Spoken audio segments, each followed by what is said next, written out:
ગત 13 માર્ચ 2025ના રોજ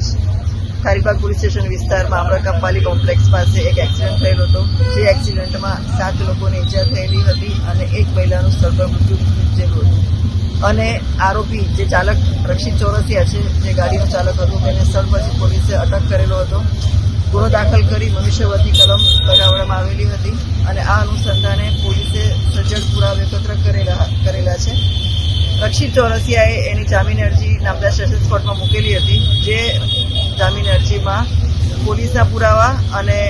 માન્ય ડીજીપી શ્રી અનિલ દેસાઈ સાહેબની દલીલોને ધ્યાને રાખી અને નામદાર કોર્ટે એની સેશન્સ કોર્ટમાં મૂકવામાં આવેલી જે બેલ એપ્લિકેશન છે રિજેક્ટ કરવામાં આવેલી છે.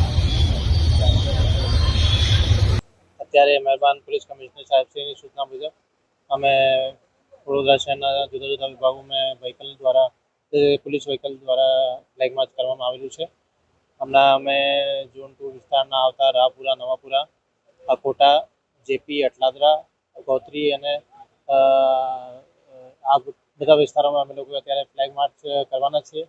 જેથી લોકોમાં શાંતિ અને સલામતીની ભાવના ઊભી રહે અને કોઈ પણ પ્રકારના જે બદમાશ તત્વો છે એમને કોઈ પણ તક ના મળે એવા માટે. કોઈ પણ રૂમર્સ અથવા કોઈ પણ આપને પાસે ફેક મેસેજ અથવા કોઈ બી એવા સોશિયલ મીડિયાનો ફોરવર્ડ આવે એના ઉપર વિશ્વાસ નહીં કરવાનો અને તરત જ પોલીસનો કોન્ટેક્ટ કરવાનો,